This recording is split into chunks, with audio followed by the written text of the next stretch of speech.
اعوذ باللہ من الشیطان الرجیم، بسم اللہ الرحمن الرحیم۔ حکیم قیوم خان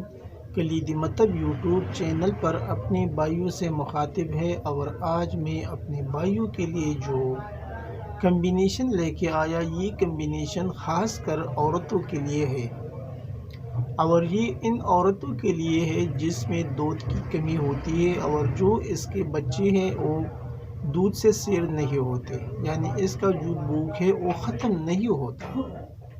اور اس کمبینیشن کا نام بھی قلت اللبن یعنی دودھ کی کمی، انسفیشینٹ ملک سنڈروم، یہ اس نسخے کا ٹائٹل ہے اس کمبینیشن کا۔ ابھی اس کا تھوڑا تعارف بھی آپ بھائی نوٹ کر لیں۔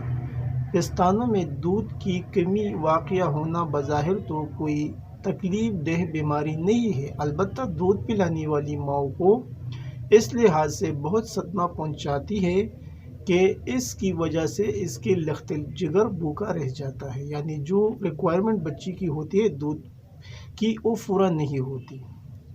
اور اس کے جو اسباب ہے یہ کن وجوہات سے ہوتا ہے وہ بھی آپ بھائی نوٹ فرما لیں۔ سنی بلوغت میں مختلف ہارمون جیسے ایسٹروجن ایک دماغی ہارمون خصیت الرحم پر اثر انداز ہوتا ہے، یا غدہ درقیہ سے خارج ہونے والے ہارمون بالخصوص تائراکسین کی وجہ سے یہ مسئلہ ہوتا ہے، اور اس کے علاوہ پستانوں کی نشو و نما پر اثر انداز ہوتا ہے، اور خصیت الرحم میں رسولیوں کی پیدائش کی وجہ سے سامنے والی حالت آیوڈین کی کمی، غذائیت کی کمی، ذیابیطس، چھاتی کا سرطان، پستانوں یا اس کی نالیوں کا متورم ہونا، بچے کی پیدائش کے وقت خون کا کافی مقدار میں ضائع ہونا، وضع حمل کے بعد رحم میں کوئی ٹکڑا رہ جانا، نقاہ یعنی نفاس یا کثرت حیض، ایام ریاضت، دودھ پلانے کا جو زمانہ ہوتا ہے اس کو ایام ریاضت بولتا ہے، مباشرت کی کثرت، شدید اسہال، پاکہ کشی، عام جسمانی کمزوری، نشہ اور اشیاء جیسے شراب اور تمباکو کا کثرت سے استعمال کرنا، یہ اس کے اسباب میں شامل ہے۔ اور اس کے علاوہ اس کے اور بھی بہت سے اسباب ہوتے ہیں، لیکن یہ جو چند بڑی اسباب ہیں یہ میں نے اپنے بھائیوں کو بتائے۔ ابھی اس کے اندر یعنی جو علامات آپ کو ظاہر ہوگی وہ بھی آپ نوٹ فرما لی، یعنی یہ عارضہ جس سبب کے پیش نظر ہو مریضہ سے دریافت کرنے پر اس کی علامت نمایاں ہوتی ہے، تاہم ظاہری طور پر بچے کے سیر ہو کر دودھ نہ پی سکنے کی علامت سامنے آتی ہے، نیز بچہ روتا ہے، چیختا ہے اور چلاتا ہے اور دن بدن کمزور ہونے لگتا ہے۔ پستانوں کا معائنہ کرنے پر وہ نرم اور ڈھیلی معلوم ہوتے ہیں۔ یہ تو اس کی کچھ علامات ہیں، لیکن جو نسخہ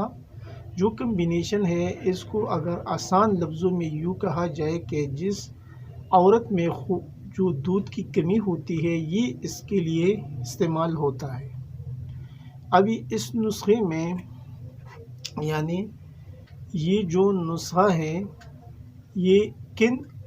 اجزاء یعنی کن چیزوں کے اوپر مشتمل ہے وہ بھی آپ نوٹ فرما لیں۔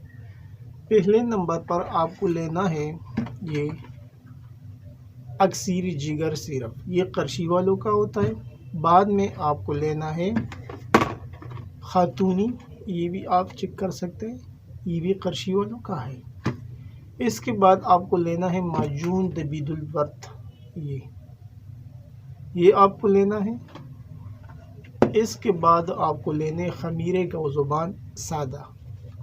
یہ لینا ہے، اور آخر میں آپ کو یہ لینا ہے دماغی، یہ بھی قرشی والوں کا آتا ہے دماغی۔ یہ آپ کو ہر جگہ پر آسانی کے ساتھ مل سکتا ہے۔ ابھی اس کا جو طریقہ استعمال ہے وہ آپ نوٹ فرما لیں۔ خاتونی شربت اور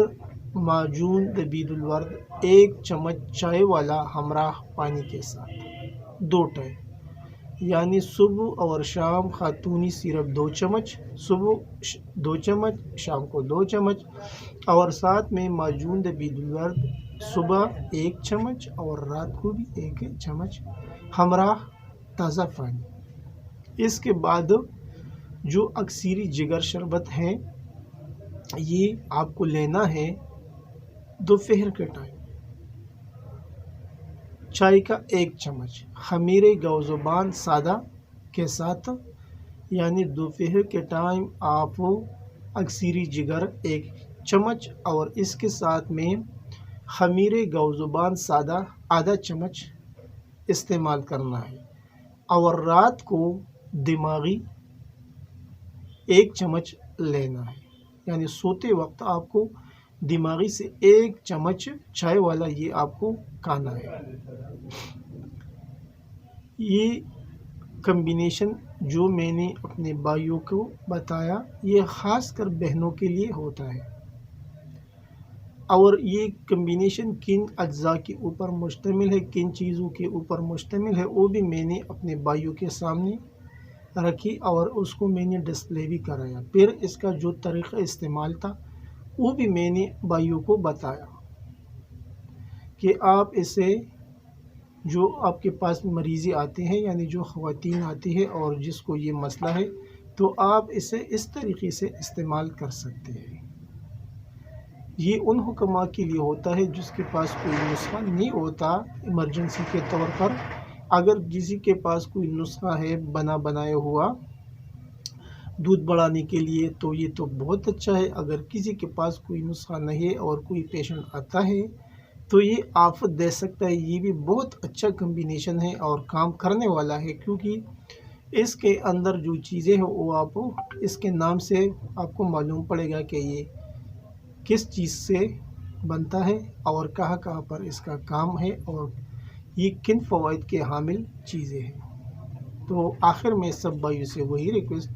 کہ چینل کو زیادہ سے زیادہ سبسکرائب کریں، لائک اور شیئر بھی کریں، اور بیل کا بٹن ضرور دبائیں تاکہ اگلا نوٹیفیکیشن آپ بھائیوں کو بر وقت مل جائے۔ آپ کا دوست، آپ کا بھائی حکیم قیوم خان، والسلام۔